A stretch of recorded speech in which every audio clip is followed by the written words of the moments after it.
કેસી દૈત્યના ઉદ્ધારની કથા આવી. નારદજી ગયા કંસ પાસે ને કહેવા લાગ્યા, અરે કંસ, તારો જે અષ્ટમ ગર્ભ દેવકીજીનો જે કાળ છે એ બીજો કોઈ નહીં, આ નંદ અને યશોદાનો પુત્ર છે. હમણાં મારી નાખ. અરે નાના, ઉતાવળ ન કરીશ, એમ કર એને અહીંયા બોલાવ અને ધરુણ યજ્ઞનું આયોજન કર. અને આ સલાહ બહુ ગમી કંસ. નારદજીએ કઈ સલાહ આપી કે તારી મૃત્યુને અહીંયા આમંત્રણ આપ. અને કંસનું મૃત્યુ આ લખાયું છે એટલે આમંત્રિત કરે છે. કોને લેવા મોકલો? પસંદગી ઉતરી અક્રૂરજી પર. અને અક્રૂરજીની તો નીંદ જતી રહી. પ્રભુને પધરાવવાની સેવા મને મળી. એવું કયું સુકૃત મેં કર્યું હશે કે ભગવત સેવાનો મને લાભ મળી રહ્યો. આખી રાત વિવિધ મનોરથો મનમાં કર્યા છે અને બીજા દિવસે સવારે નીકળ્યા, સાંજ સુધી વ્રજમાં પહોંચ્યા છે. નંદ બાબાએ સ્વાગત કર્યું, યશોદાજીએ સ્વાગત કર્યું, બધાને મળે છે, પણ પ્રભુને જોવા માટે નેત્રો લાલાયિત થયા છે. એટલે પૂછ્યું, લાલન ક્યાં છે? તો કહ્યું કે તો સંધ્યાકાળનો સમય છે, ખીરકમાં ગાયોનું દોહન કરતા હશે. આપ આજ્ઞા આપો તો હું જાઉં. અને કહ્યું, ભલે આપ પધારો. અને અક્રૂરજી દર્શન કરવા આવ્યા અને લાલન ગાયનું દોહન કરી રહ્યા છે. પણ એટલી ભૂખ લાગી છે ને કે પાત્રમાં નથી કરતા, સીધું મુખમાં દોહન કરે. અને એના બિંદુ મુખ ઉપર લાગ્યા છે. થોડીમાંથી એ દુગ્ધ બિંદુઓ સરી રહ્યા છે. અને જ્યાં મુખારવિંદના દર્શન કર્યા, અવાક બનીને અક્રૂરજી દર્શન જ કરતા રહી ગયા. પ્રભુની દ્રષ્ટિ પડી. અરે કાકાજી, આપ! દોડતા ગયા, છાતીએ લગાડી દીધી. રાત્રિના સમયે ભોજન કરવા વિરાજ્યા છે. વાત કરતા કરતા કહ્યું કે હું લાલનને લેવા માટે આવ્યો. કંસે આમંત્રિત કર્યા છે. નંદ બાબાને તો બનાવી લીધા, પણ યશોદાજીએ મુખ ફેરવી લીધું. ભૈયા, હું જલ્દી પાછો આવીશ, મને જવા દે. લાલા, મારા મનમાંથી ક્યાંક અવાજ આવે છે કે એક વાર તું વ્રત છોડીને જઈશ ને પછી ક્યારે પાછો નહીં આવે. ના માં, મને જવા દે, હું જલ્દી પાછો આવીશ, મારે મથુરા નગરી જોવી. તને મારી સોગંદ છે માં, મને ન જવા દે. અને જયારે સોગંદ આપ્યા છે ત્યારે ભારે મને યશોદાજીએ કહ્યું, ઠીક છે લાલન, જલ્દી પાછા આવે. અને આ સમાચાર તો આખા વ્રજમાં વ્યાપી ગયા કે કાલે પ્રભુ વ્રજ છોડીને જઈ રહ્યા. ગોપીઓના ટોળા નંદાલયના ચોકમાં ભરાયા. રથની લગામ કોઈએ પકડી, કોઈ રથના પૈડાની નીચે સૂઈ ગયો. અમે આપને નહીં જવા દઈએ પ્રભુ. પ્રભુ બધાને મનાવે છે, વચનો આપે છે, હું જલ્દી આવીશ. કેમે કરીને બધાને મનાવ્યા અને રથ ઉપર સવાર થયા. અક્રૂરજી રથની લગામ ખેંચીને ગડગડ કરતો રથ આગળ વધવા લાગ્યો. ધૂળની ડમરીઓને ઉડાડતો રથ મથુરાની દિશા તરફ આગળ વધે છે. ગોપીઓ ઊંચી થઈને દર્શન કરે છે. રથ દેખાતો બંધ થયો. વર્ણન કર્યું છે ગોપીઓના વિરહ. રથ આવ્યો છે મથુરા. અક્રૂરજીએ કહ્યું, મારા ઘરે પધારો. ઠાકોરજી કે અમારે તો મથુરા નગરી જોવા દો. મથુરા નગર કી ડગર में ચલ્યો જાત પાયો હરિ હીરા. અને મથુરા નગરી, હા સખાઓ આવી ગયા ને કે હા મથુરા નગરી દેખવે જાएंगे. કહ્યું, પણ આવા વસ્ત્રો પહેરીને, ગામના વસ્ત્રો પહેરી શહેરમાં કેમ જવાય? થોડા સારા કપડા મળે તો પછી શહેર જોવા જઈએ. એટલામાં કંસનો ધોબી સામેથી આવતો હતો. એને પૂછ્યું પ્રભુએ કે તું અમને વસ્ત્રો આપીશ?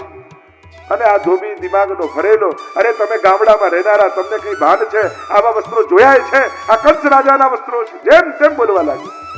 પ્રભુ સમજી ગયા, આ તો એ જ રામા અવતાર વાળો ધોબી છે. અને એક થપાટ મારીને ઉદ્ધાર થઈ ગયો. બધા જ વસ્ત્રો મળ્યા, કાઢ્યા તો કંસના કપડા. અને આમને આવે આ તો બાળકો. એક જબ્બામાં 4 સખાઓ ઘૂસી ગયા. અરે આ કપડા પહેરવા કઈ રીતે? કોઈ દરજી મળે તો આપણને વસ્ત્રો ઠીક કરી આપે. સામે એક દરજી બેઠો હતો. એને કહ્યું કે તું અમને વસ્ત્ર ઠીક કરી આપીશ, બદલામાં શું આપશું? તારે શું જોઈએ? મારે તો સારૂપ્ય મુક્તિ જોઈએ. ઠાકોરજી કહે, જા તને આપી. એક વાર વસ્ત્ર સેવા કરી એને સારૂપ્ય મુક્તિ મળે તો અમારા વૈષ્ણવો નિત નવીન વાઘા ધરાવે તો ઠાકોરજી તમને શું નહીં આપે? વિચાર તો કરો. અને વસ્ત્રો ઠીક થઈ ગયું કે હવે માળા મળે તો એટલામાં સુદામા નામનો માળી સામેથી આવ્યો. એવું કે તું માલાજી આપીશ, બદલામાં શું આપશું? તારે શું જોઈએ? કે મારે તો અનન્ય ભક્તિ જોઈએ અને ભક્તોમાં સૌહાર્દ જોઈએ. પ્રભુ કે જા તને આપ્યું. એક વાર ફૂલની માળા અને અનન્ય ભક્તિ ઠાકોરજી આપે તો આ રોજ નવી ફૂલોની માળા ધરાવો તો ઠાકોરજી તમને શું નહીં આપે? કહ્યું કે માળા મળી, વસ્ત્રો મળ્યા, ચંદન મળી જાય તો શૃંગાર પૂરા થાય. એટલામાં ત્રિવક્રા આ ચાલતી ચાલતી ચાલતી ચાલતી બંને હાથમાં ચંદનના કટોરા લઈને સામેથી આવી. પ્રભુએ કહ્યું કે સુંદરી, તું અમને ચંદન આપીશ? કે બોલ્યા છો એ કરી બતાવ તો આપું. સુંદરી બોલ્યા તો કરી બતાવ. પ્રભુએ પગ દબાવ્યો, પગથી અને થોડી ખેંચી સર્વાંગ સુંદરી બની ગઈ. ચંદન મળ્યું છે, કહ્યું મારા ઘરે પધારો. કહ્યું કે પછી અત્યારે તો જે કરવા આવ્યા છે એ કાર્ય કરીશું. અને બીજા દિવસે પ્રભુ જ્યાં જરૂર યજ્ઞની બધી તૈયારીઓ થઈ ગઈ છે, કુલિયાપીડ હાથીને બહાર રાખ્યો છે કે જુઓ ત્યાં કૃષ્ણને મારી નાખો. અંદર ચાણૂર, મુષ્ટિક, શલ, તોશલ, કૂટ બધા પહેલવાનો સુસજ્જ છે, જ્યાં દેખાય ત્યાં મારી નાખો. અને પરમાત્મા દાઉજીની સાથે રંગ મંડપમાં પ્રવેશ કરે છે. આખો રંગ મંડપ મથુરા વાસીઓથી ભરાયો છે. જ્યાં કુલિયાપીડ હાથી આવ્યો, પકડો સૂંઢથી, ગોળ ગોળ ગોળ ગોળ ફેરવીને ફેંક્યો, ઉદ્ધાર થયો છે. ભગવાનને મારવા માટે રાખ્યો, એને માર્યો. દાંત બંને ખેંચી લોહીથી લથપથ થયેલા વસ્ત્રો અને બંને હસ્તિદાંતને લઈને પ્રવેશ કરે છે રંગમંડપમાં.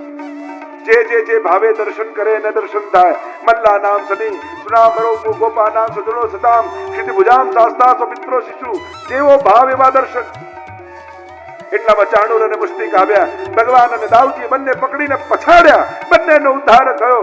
ચારે બાજુ જય ઘોષ થવા લાગ્યો. બોલો મથુરાધીશ કી જય. સલ તોશલ કૂટ ત્રણેય આવ્યા છે. દાઉજી અને કૃષ્ણે બંનેને પકડી ગોળ ગોળ ગોળ કરીને ફેંક્યા. ચારે બાજુ ચિત્ત થઈ ગયા. મથુરાવાસીઓ જય ઘોષ કરે છે. બોલો મથુરાધીશ કી જય. दाऊजी ने कहा वो रहा बचान पे कंस. भगवान खुद को मार्यो, पकड़्यो कंसने, पछाड़્યો જમીનમાં.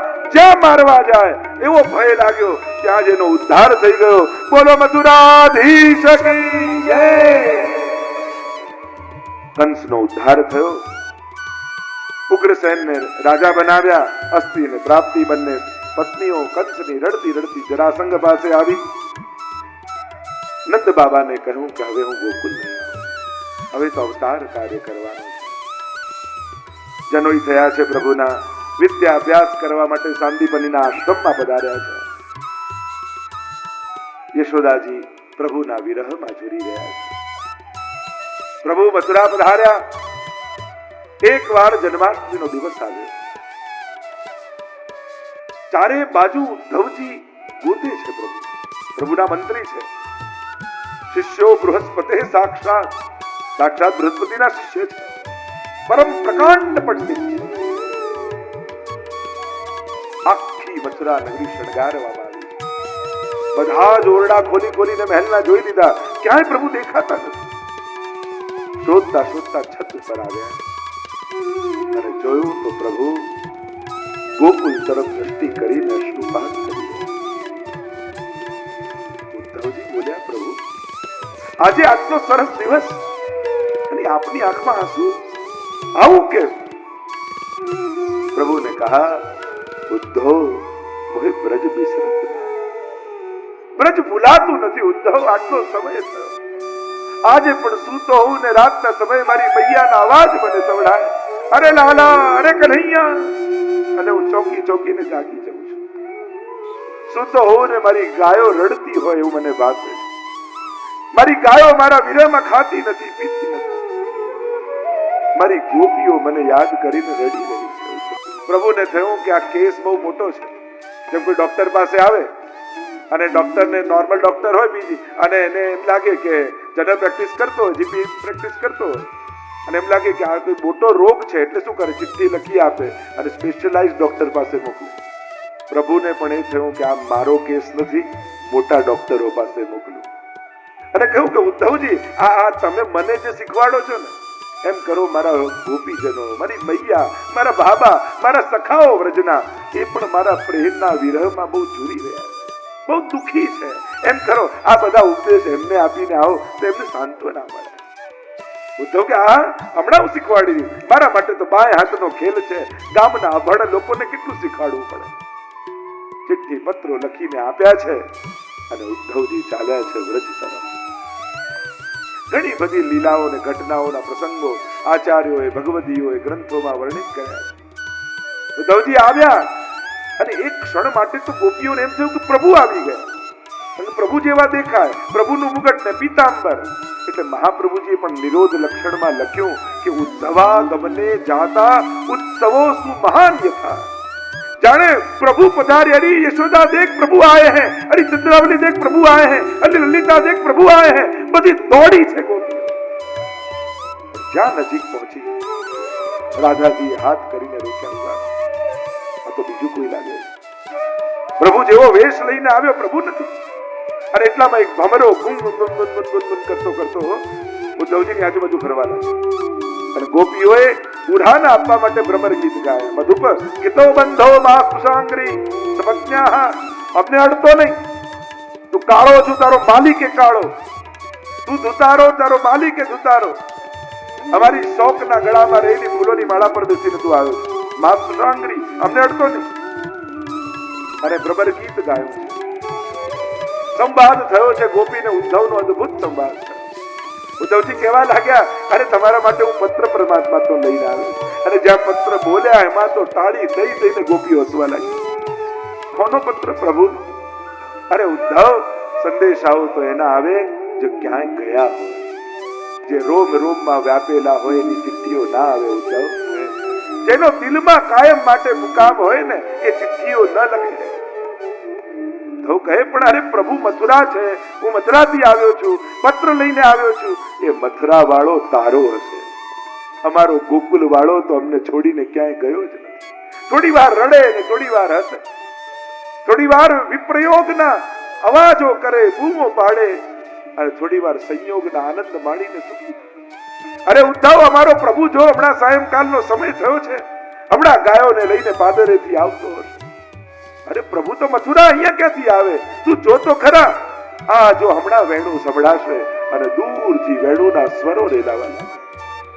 ઉદ્ધવજી જોજે, હમણાં મોટી મોટી નંદ બાબાની ધોળી ગાયો જેના ગળામાં સોનાની ઘંટડીઓ બાંધી છે, એના રણકાર કરતો કરતો અમારો પરમાત્મા હમણાં આવશે. અને એટલામાં ટન ટન ટન ટન શોર સંભળાવા લાગી. ધૂળની ડમરીઓ ઉડતી દેખાવા લાગી. ઉદ્ધવજીની આંખો પહોળી થવા લાગી. બોલે છે ને થાય છે. उद्धव देखना ध्यान से, अभी हमारे कृष्ण यहाँ से आएंगे गायों को लेकर. अरे ज्યાં કૃષ્ણ બોલ્યા ત્યાં ગાયોનું ઝુંડ હટ્યું અને શ્યામ સુંદર વેણુ નાદ કરતા કરતા ગાયોને લઈને આવતા ઉદ્ધવને દેખાય. અવાક બની ગયો ઉદ્ધવ. હું તો વાતો કરું છું કે બધે ભગવાન છે, ગોપીઓ તો અનુભવ કરે છે કે બધે ભગવાન. એ તો જ્યાં માથું નમાવે ત્યાં ઠાકોરજી ચરણારવિંદ પ્રગટાવી દે. અનેક પ્રકારના સંવાદ થયા છે. રાધાજીને મળવા આવે, કહ્યું કે પ્રભુ આપને ખૂબ યાદ કરે છે અને સંદેશો મોકલાવે. કોણ યાદ કરે? મથુરાધીશ. અરે અમારો ગોકુલ વાળો અમને છોડીને ક્યાંય જતો નથી. પત્રો બીજા માટે હશે, અમારા માટે નથી. અરે ઉદ્ધવજી કે મથુરા છે, તમને યાદ કરે છે. ત્યારે કહ્યું કે ઉદ્ધવ એક મિનિટ ઉભો રહે. રાધાજીએ નેત્રો બંધ કર્યા અને જ્યાં ખોલ્યા, રાધાજીની આંખમાં શ્યામ સુંદરના દર્શન. સમજાઈ ગયું કે કૃષ્ણ બીજે ક્યાંય નથી રહેતો, રાધાના હૃદયમાં રહે છે. પ્રેમના રંગે એવા રંગાયા. કૃષ્ણ કૃષ્ણ કરતા આવેલા ઉદ્ધવ પાછા વળ્યા ત્યારે ગોપી ગોપી ગોપી બચતા બચતા પાછા મથુરા. પ્રભુની પાસે આવીને કહેવા લાગ્યા, પ્રભુ મથુરામાં શું કરો છો? આપને પ્રેમ કરનારા તો એ ગોકુળમાં વસે છે, ત્યાં જાઓ. પ્રભુ કહે, એક મિનિટ ઉભો રહે ઉદ્ધવ. પ્રભુએ નેત્રો બંધ કર્યા અને જ્યાં નેત્રો ખોલ્યા, પ્રભુની આંખમાં રાધાજીના દર્શન થયા અને સમજાઈ ગયું રાધાજી અને કૃષ્ણ બે જુદા નથી, બંને એકબીજાના રોમ રોમમાં વ્યાપેલા. અદ્ભુત વર્ણનો છે. આગળ અનેક પ્રકારની કથાઓના વર્ણન આવ્યા. અસ્તિ અને પ્રાપ્તિ રડતી રડતી જરાસંઘ પાસે ગયા. 17 વાર ચડાઈ કરી. 18મી વાર કાળિયવનને લઈને આવ્યા અને કાળિયવન આવ્યા અને રણ છોડીને ભાગ્યા. બોલો રણ છોડ ભગવાન. ગિરનારની ગુફાઓમાં મુચકુંદ મહારાજ સૂતા હતા. પોતાનું વસ્ત્ર ઓઢાડ્યું, કાળિયવન ખેંચ્યું, અગ્નિ આંખમાંથી નીકળીને બળીને ભસ્મ થયા. આગળ વિશ્વકર્માને આજ્ઞા કરી છે કે સોનાની દ્વારિકાની રચના કરો. સુવર્ણની દ્વારિકા બનાવી છે. દાઉજીના વિવાહની કથા આવી. રેવતના પુત્રી રેવતી સાથે વિવાહ થયા છે. પ્રભુના વિવાહની કથા. વિદર્ભ દેશના રાજા ભીષ્મક 5 પુત્ર અને 1 પુત્રી છે. નામ છે રૂક્ષ્મણી. આ રૂક્ષ્મણી વિવાહની કથા ભાગવતમાં છે. 3 પ્રકારના વિવાહ પ્રભુના ચર્ચા કરવામાં આવે. એક છે તુલસી વિવાહ, બીજું છે રૂક્ષ્મણી વિવાહ અને ત્રીજો છે વિવાહ ખેલ, જે સ્વામીજી સાથે સંકેત વન આદિમાં વિવાહ ખેલની લીલા ઠાકોરજીએ રાધાજી સાથે કરી છે. આ 3 પ્રકારના વિવાહની ચર્ચા કૃષ્ણ ચરિત્રમાં આવે છે. જે તુલસી વિવાહ છે શાલિગ્રામજી સાથે, એની એક કથા છે. ભાગવતજીમાં રૂક્ષ્મણી વિવાહની કથા. એટલે આ 3 વિવાહના જુદા જુદા લીલાના ભેદ છે. એટલે જ્યારે પણ કૃષ્ણ વિવાહ આવે એટલે આપણે તુરંત તુલસીજીને શણગારીને વિવાહ કરી દઈએ, પણ તુલસી વિવાહ જુદા છે, રૂક્ષ્મણી વિવાહ જુદા છે, અને રાધાજી સાથે વિવાહ ખેલ કર્યો એ જુદો વિવાહ. એ આખો પ્રસંગ મનોરથ જે આપણે હવેલી આદિમાં કરીએ. નક્કી થયું શિશુપાલ સાથે રૂક્ષ્મણી વિવાહ, પણ રૂક્ષ્મણીજી તો લક્ષ્મી રૂપા છે. નારદજીને થયું પ્રભુ ને યોગ્ય છે ને પ્રભુ સાથે વરવા જોઈએ. આવ્યા રૂક્ષ્મણીજી પાસે અને નારદજી કહેવા લાગ્યા, ચલો બહુ સારા સમાચાર, શિશુપાલ જોડે આપનું નક્કી થઈ ગયું. અને વખાણ કરતા કરતા પાછા 5 મિનિટ થાય એટલે કે પણ જો દ્વારિકાધીશ જોડે થયું હોત તો વાત કંઈક જુદી હોત. આપને યોગ્ય તો એ છે, પણ ચલો પ્રભુની ઈચ્છા, જે થયું સારું થયું, કે ચલો દિવસો નજીક આવ્યા, સારા દિવસો, પણ જો દ્વારિકાધીશ જોડે થયું હોત તો કંઈક વાત જુદી હોત. 4-5 વાર આમ કર્યું ને એટલે રૂક્ષ્મણીજીથી પણ ના રહેવાયું. અરે હું પણ પ્રેમ તો દ્વારિકાધીશને કરું છું, તો કહી દો ને એમને. કઈ રીતે કહું? તો કે પત્ર લખો. અને પત્ર લખ્યો છે શુત્વા ગુણાન ભુવન સુંદર શુણવતામ તે. પ્રભુ આપને જોયા નથી, આપના ગુણોને મેં સાંભળ્યા. નવદા ભક્તિમાં પણ પહેલી ભક્તિ શ્રવણ ભક્તિ છે. શ્રવણમ કીર્તનમ વિષ્ણુ સ્મરણમ પાદ સેવનમ. અને આપણને પ્રેમ કરવા લાગી છે. દરેક સ્ત્રી 7 વસ્તુ પતિમાં જુએ અને પછી વરે. આપ તો 7માં શ્રેષ્ઠ છો. કુલ, શીલ, રૂપ, વિદ્યા, વય, વિત્ત અને ધામ. 4માં આપનાથી શ્રેષ્ઠ આ વિશ્વમાં કોઈ નથી. પ્રભુ મને જો શિશુપાલ લઈ જશે કે તો એમાં બદનામી મારી નહીં, આપની જ થશે. સિંહનો ભાગ જો શિયાળ લઈ જાય તો બદનામી સિંહની થાય. શિયાળ લઈ જાય એમાં એનું અપમાન સિંહનું. હું આપની છું, અને જો શિશુપાલ મને લઈ ગયો તો મારી બદનામી નહીં, બદનામી તો આપની. પ્રભુ મારું હરણ કરી જાઓ. અંબિકા પૂજન કરવા જાઉં ને અંબિકા પૂજા કરવા માટે પધાર્યા છે રૂક્ષ્મણીજી. એક પગથિયું ઉતરતા ઉતરતા ઝાડની પાછળ રથની લગામ પકડીને પ્રભુ ઉભા છે. જ્યાં છેલ્લા પગથિયે રૂક્ષ્મણીજી આવ્યા અને લગામ ખેંચીને ગડગડ ગડગડ કરતો રથ આગળ વધ્યો. છેલ્લા પગથિયે આવેલા રૂક્ષ્મણીજીને હાથ લંબાવ્યો, હાથમાં હાથ આવ્યો ને ખેંચ્યા રૂક્ષ્મણીજીને રથમાં, અને રથને લઈને પ્રભુ પહોંચ્યા છે માધુપુર.